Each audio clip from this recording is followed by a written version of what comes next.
राष्ट्रीय प्रतीक हैं और जो हमारी भारतीय राष्ट्रीय ध्वज संहिता है उसका सरेआम उल्लंघन हो रहा हो प्रदेश के सबसे बड़े संवैधानिक पद पे बैठे हुए व्यक्ति द्वारा, ये दुर्भाग्य प्रदेश का है। फिर शाम में आप राष्ट्रगान का अपमान कर रहे हैं। कुछ दिन पहले आप राष्ट्रपिता महात्मा गांधी जी की पुण्यतिथि पे, उनके शहादत दिवस पे आप ताली बजा रहे थे। वो किसने कहा था? इतना कह रहे हैं कि भाई आपसे गलती हुई है, देश ने देखा है, वीडियो है, विजुअल है, प्रमाण है, तो आप माफ़ी मांग लीजिए। उनके में होता था क्या मतलब आप में भी होगा? मतलब उनका कहने का ये है, अगर उनके में होता था तो आप में भी होगा, तो फिर आप किस लिए बैठे हैं? नमस्कार, न्यूज़ फॉर नेशन देख रहे हैं आप। मैं हूं आपके साथ धीरज सिंह। मुख्यमंत्री नीतीश कुमार की एक वीडियो इन दिनों सोशल मीडिया पर काफ़ी वायरल हो रही है, जिसमें वो आरोप है कि राष्ट्रगान का अपमान करते हुए नजर आ रहे हैं। हमारे साथ हैं आरजेडी के राज्यसभा सांसद संजय यादव जी। सर, वो वीडियो आपने भी देखा, पहले तो क्या कहेंगे जो एक कार्यक्रम के दौरान वो राष्ट्रगान के दौरान हंसते हुए नजर आए? देखिए, इसमें कहने लायक कुछ बचा नहीं है। मैं तो इसे निंदनीय भी नहीं कह सकता, यह दयनीय स्थिति है बिहार के लिए। संवैधानिक पद पे बैठे हुए व्यक्ति का ऐसा अगर लोक व्यवहार हो, और जो हमारे राष्ट्रीय प्रतीक हैं और जो हमारी भारतीय राष्ट्रीय ध्वज संहिता है उसका सरेआम उल्लंघन हो रहा हो प्रदेश के सबसे बड़े संवैधानिक पद पे बैठे हुए व्यक्ति द्वारा, तो वहाँ कुछ कहने और सुनने का बचता नहीं है। तो इसमें ये जो राष्ट्रगान का अपमान हुआ है,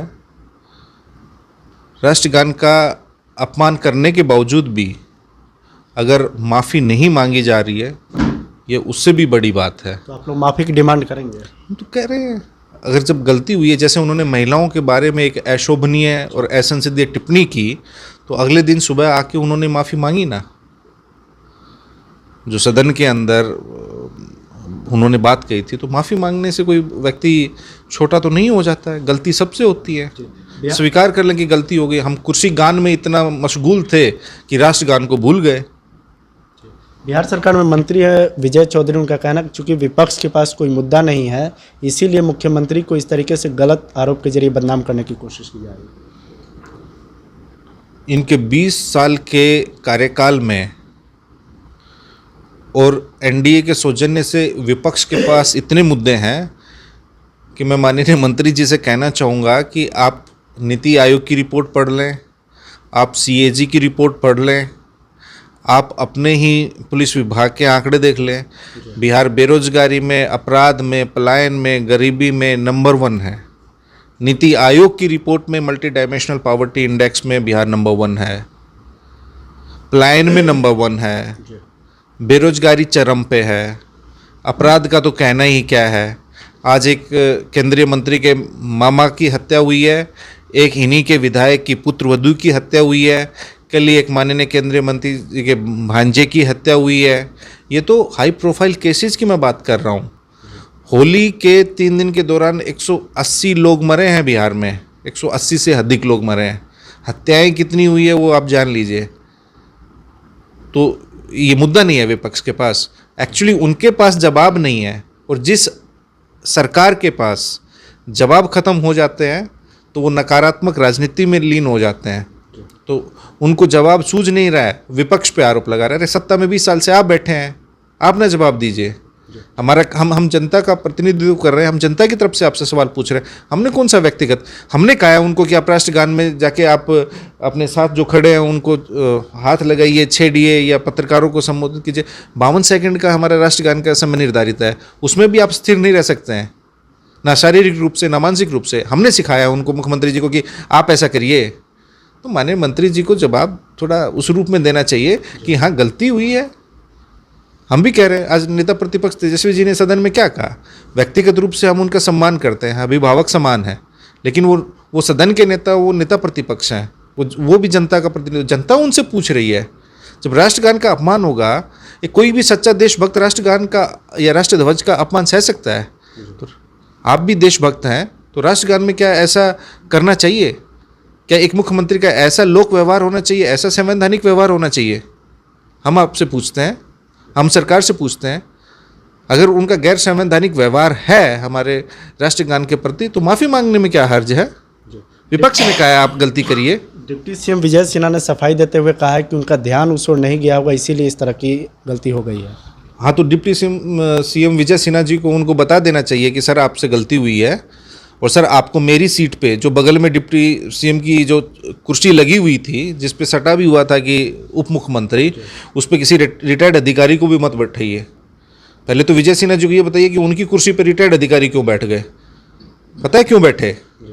कोई अधिकारी नहीं बैठता है, लेकिन उन अधिकारियों को भी इर्द गिर्द रहने वाले लोगों को भी पता है कि मुख्यमंत्री जी क्या करने वाले हैं।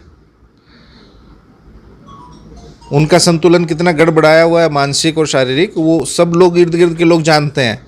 इसलिए उप मुख्यमंत्री की कुर्सी पे रिटायर्ड अधिकारी भी बैठे हुए थे कि वो रोक दें, टोक दें।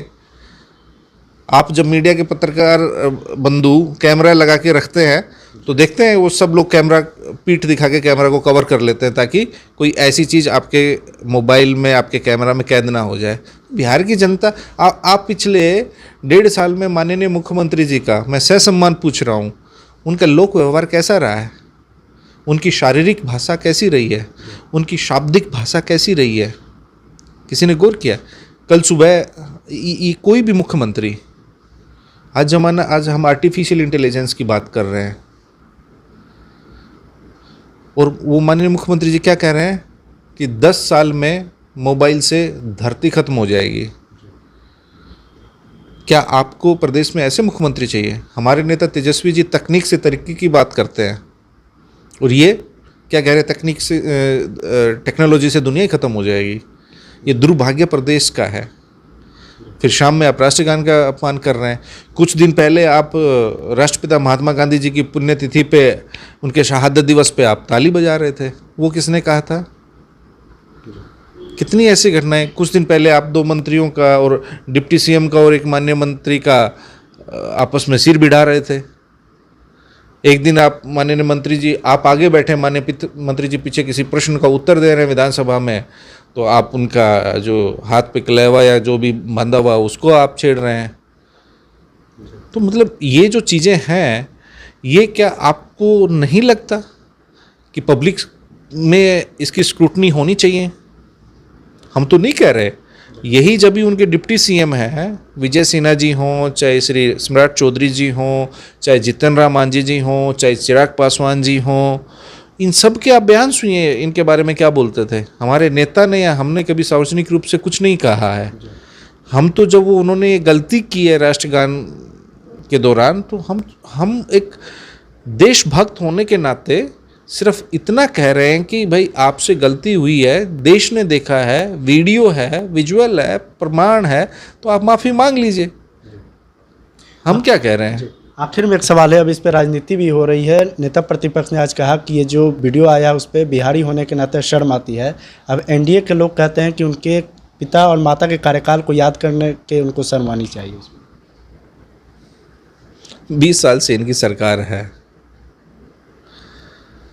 अब खाली एनडीए के लोगों को ये कहना बाकी है, आप सवाल पूछेंगे, आप बिहार के हैं, आप पूछेंगे कि बिहार में बेरोजगारी क्यों है, बिहार में अपराध क्यों बढ़ रहा है, तो वो कहेंगे कि अपराध तो शेरशाह सूरी के समय भी होता था, अपराध तो अंग्रेज़ों के वक्त भी होता था। अपनी जो जवाबदेही है उसका कोई जवाब नहीं देंगे क्योंकि इनके पास कोई उत्तर ही नहीं है। उनके में होता था क्या मतलब आप में भी होगा, मतलब उनका कहने का ये है, अगर उनके में होता था तो आप में भी होगा, तो फिर आप किस लिए बैठे हैं? फिर आप किस लिए बैठे हैं? उनके वक्त में एक ज़माना हो गया, 2 दशक हो गया है। 2 दशक में कितनी टेक्नोलॉजी बदली है, कितने पुलिस रिफॉर्म्स हुए हैं, कितनी इकोनॉमी बढ़ी है। तो ये सारी चीज़ें अगर आप डिटेल्स में जाएंगे तो बहुत कुछ होगा, लेकिन सरकार को अपनी जो विफलताएं हैं उनको स्वीकार करना चाहिए। जो भी 4-5 महीने का समय बचा है अब उनका, ये अधिकारी भी समझ गए हैं, जो उनके कुछ खास अधिकारी हैं और जो उनके कुछ खास मंत्री हैं, दोनों हाथों से लूट मचाए हुए हैं बिहार में। अब जो ये भ्रष्टाचार सारे रिकॉर्ड तोड़ चुका है, अपराध सारे रिकॉर्ड तोड़ चुका है। तो ये जो ज्वलंत मुद्दे हैं बिहार की, इन पे बात करनी चाहिए। हमारे नेता तो हमेशा कहते हैं कि हम प्रोग्रेसिव पॉजिटिव पॉलिटिक्स कर रहे हैं, तो वो जो भी हो रहा है बिहार सरकार में, अब आप एक बात समझ लीजिए, बिहार के भले के लिए नहीं हो रहा है। बहुत बहुत धन्यवाद। ये आरजेडी के राज्यसभा सांसद संजय यादव जी। दिल्ली से न्यूज़ फॉर नेशन के लिए मैं धीरज सिंह।